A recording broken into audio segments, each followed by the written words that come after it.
Gundam Pharact, a Gundam-type mobile suit developed by Pale Technologies. The Pharact employs new thrusters known as blast boosters, which give the unit flight capabilities Pale is known for.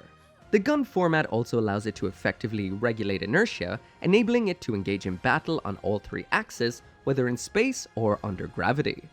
The Pharact apprehends enemies using the gun bit stun feature and can attack from any position thanks to high mobility and precision sniping skills. This is all thanks to the Pharact's gun arm system and its pilot, Erin Karis. Hey, what is up everyone? Welcome back to another review, and it's been a little while now, and this today is the high-grade Gundam Pharact from Gundam, the Witch From Mercury. This kit released on the 17th of December 2022, so about 1 month ago as of right now. This took me a while to get to, and this retails for about 2,090 yen. And as usual, this video right here would not have been possible without those absolutely awesome people over at HobbyLink Japan, where this thing would cost you around $17.59. And of course, for all your gunpla and Gundam model kit needs, I will throw the link to HobbyLink down there in the description. Now let's get to this. So man, I can't actually believe that it's been over a month since I built my last gunpla. So I've moved since the last video, and that does mean that it's going to be a little while before these videos get back to the way that they were. And the first thing I will mention that this kit is absolutely and utterly just straight built out of box, because I don't have anything to really do anything with it yet. Panliners still packed, top coat still packed, etc, etc. So you're gonna get a pure straight build review today about this kit, and I have to say I loved this to pieces. So anyway, on cracking this box open, you get a grand total of 6 runners, as well as some beams and some stickers. When it comes to the individual runners, we've got a multicolored A runner with the red, yellow, white, and the beautiful smoky clear parts.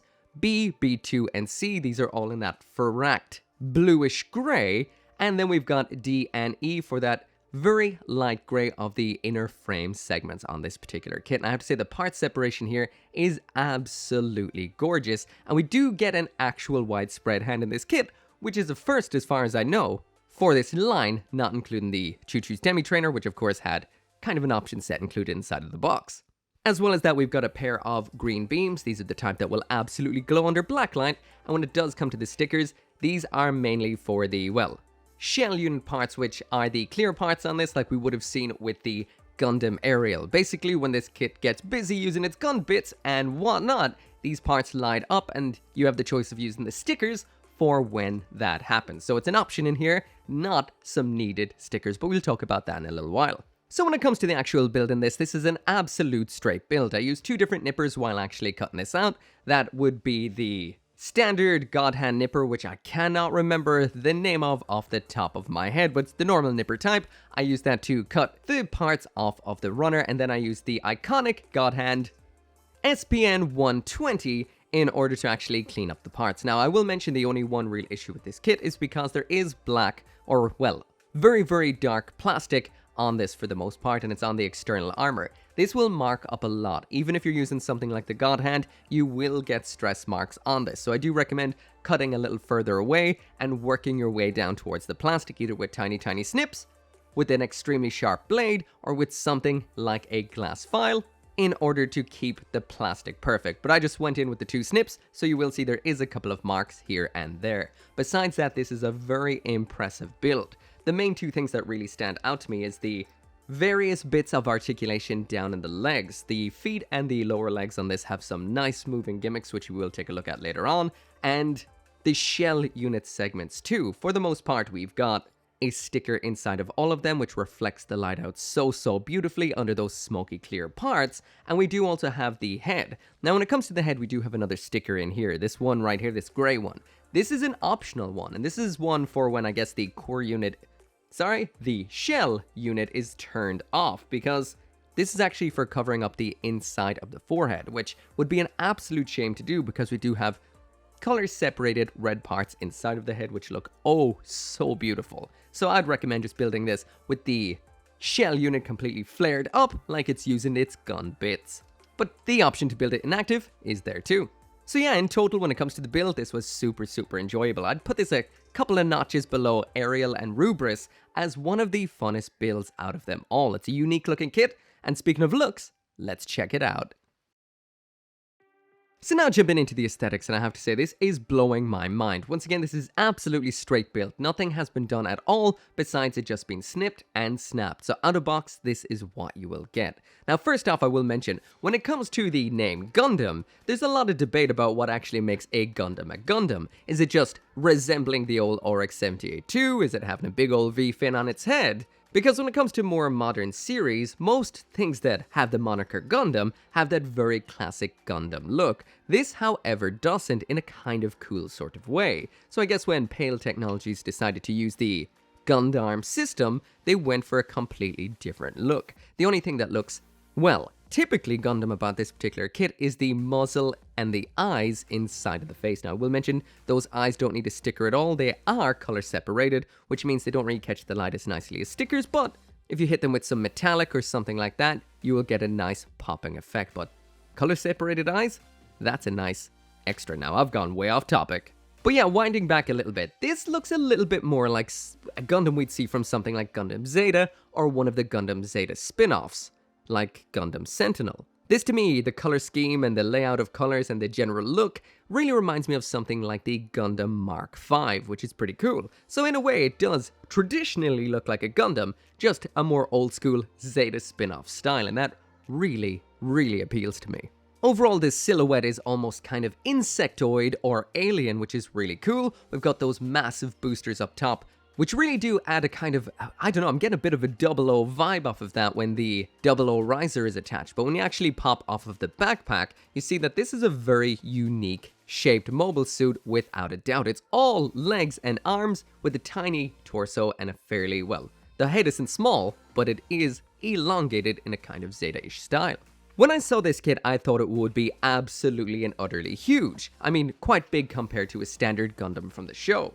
Now, there's no technical specs in the manual about how tall this is in universe, but over on the Gundam Wiki it says that's 19.1 meters, which is actually quite average for a Gundam. So there it is side by side with the Gundam Aerial, and as you can see, it isn't particularly any bigger, it's just completely different when it comes to the overall silhouette of the body. It's very slim, long legs, but it isn't particularly big.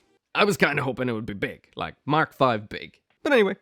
So about to jump on into the details on the Pharact right here, and there's one thing I'm going to mention now that the backpack is off, and that is this is a kit, as usual now at high grades thankfully, that has the standard double peg backpack adapter. So that does mean if you do actually grab yourself a kit that has the exact same standard gunpla adapter, which is, well, basically most high grades after a certain date. I think if you're looking at things after 2010, for the most part you're going to be getting this, especially anything that would have came out quite recently. There is the one or two that don't have it, so, you know, usually I do the backpack fashion show, but I don't have the time right now. So there is the 2 holes on the back of Aerial. There's our 2 holes on the back of Pharact, so that means you can just take the backpack and transfer it across. Watch out for knocking your Aerial there, and that means the same can be done both ways. So just pop that onto Aerial. Having a bit of clashing with the shoulders, move them back, but yeah, just pop them in there, just like so, and there you go. That is actually giving me such a kind of 00 riser feel. Man, honestly, this painted all in the same Aerial color scheme would look pretty cool. That's one 00 looking design right there. Kind of like Quanta, kind of like 00, but that definitely kicks ours. And yeah, there of course is a bit of a full spin of the Aerial with Pharact's backpack just because it looks so good and you can get a good idea of what that looks like on there. That is some major potential for customization right there, out of box. Anyway, back to checking out Pharact and its details. Like I mentioned already, we've got color separated eyes here, which is absolutely phenomenal, but the head Vulcans up there as well, those come on the exact same red part, so as you can see those are color separated, as well as that little bit of the shell unit inside of the head, which looks fantastic under pretty much every light, but in this white light you can see that, you can see the detail through there absolutely perfect. This is one stunning Gundam head. I will mention I did take these safety nubs off of the antennas up there just because I like them looking a little bit more pointy. The Pharact right here seems to be rocking some hard points in its shoulder units, which we haven't seen used so far. I guess this is in the end we're going to see of Eren, so maybe yet to be used or maybe in some more of Pale Technologies' upcoming suits. When it comes to the surface detail on this, it is very, very subtle. I didn't get around to doing any kind of pen lining to bring it out a little bit, but it's mainly just little notches and grooves here and there, which complement the overall curved design quite well. Not too much in the lines of panel lines, but just enough. Besides those absolutely fantastic looking shell units all over the place which catch the light so perfectly, what stands out to me the most on this kit, of course, is the feet. Just popping that off with a quick look, and these can do so much. So we've got the beam cannon down there in the bottom, we've got the thrusters there and there. This whole thing, of course, can close up just like we would have seen in the anime, but what really blows my mind is this whole segment back here that can pull out just like so. This just looks so good. It can be hard at sometimes to actually get this clipped in correctly, but once you do, this just is astoundingly and very nicely detailed. So now finally getting that backpack back on, and there is so much going on up here. This was one of the units on this particular kit that took the longest to put together. Not only do we have those shiny shell units on here, this thing is also riddled with boosters, which of course, Pale Technology is renowned for. These are the burst boosters. We've got them on the side segments as well as around back. This one right here on the middle of the back, this one's on a ball joint. It can move around like so. And these ones up top are the most impressive. We've got some thrusters around back. And you're also able to angle these in such a way that it actually pops out some thrusters on the front as well. This thing is absolutely covered in thrusters just like it should be. And I guess it's about time to check out what else the Pharact has under the hood in the accessories. So now jumping into the accessories, and here's absolutely everything that comes with the high-grade Gundam Pharact. So what we get in here is the main event, the weapon known as the Beam Arquebus. We've also got a pair of beam sabers in green, and we do have one widespread right hand, which is always a very welcome addition. So when it comes to the hands, we've got a pair of holding hands in the fist style. These are the usual type. This sculpt is quite nice. We do have some bits in between the fingers, which, well, aren't actually fingers. That's not really it. You get what I mean. If you're painting it, those would have to be painted black. However, on the whole, when they are attached onto the unit like so, they do look pretty damn badass. When it comes to swapping the hands, it's the usual routine. These are a ball joint attachment, pop off just like so, and the alternate hand just attaches on in the exact same way, like this. I will mention there is no articulation to that absolutely awesome thing that the Gundam Pharact did in the anime when it went round to grab onto its beam saber. I will talk about those sections in a second, but the arms can't actually, move down in that cool robotic way, sadly. Besides that though, the sculpt is quite nice. We've got what look like actual moving parts, the ball joints near the palm, which is a nice level of detail. Of course, these don't move though. So now moving into the weapons, and the main event in here is the Beam Arquebus, basically a absolutely giant sniper rifle. This is nicely detailed, but it is just two parts and made out of the one shade of plastic. And made of two parts always means the one thing. That means this has an absolutely giant seam line right down the entire length of the top and the bottom. Now, thankfully, Bandai have been designing their kits a lot lately where this is more of a feature as opposed to a kind of symptom of the way these kits are made. So we do have some detailing that actually interacts with the seam line. The seam line goes where there would have been some detail, and the actual barrel segment right here is one piece, so it means this doesn't feature a seam at all, which is nice. Attaching this weapon into the hand is the usual sandwich style way. I find popping the hand off makes this a lot easier. Don't knock over your Pharact while you're at it. Like I said, you split this in half, you stick the handle of the Arquebus right into it like so, close it all up, and that looks great, besides one thing that might drive you mad if you're a perfectionist, and that is that you can see the palm of the hand while it's holding onto the weapon, which makes no sense, but moving on. So the Pharact is all about flying around in the air, so it's about time we got this up in the air. The stand I usually use with my kits is this one right here, which is Good Smile Company's simple stand, very cheap, 3 in a pack. The Pharact right here is rocking a square hole, which is very unusual. I'm not sure if this is for a particular stand that's coming up, or if there's some other reason we might be seeing this. Definitely unusual. However, popping the Pharact onto this is the usual routine. You just stick that on in there.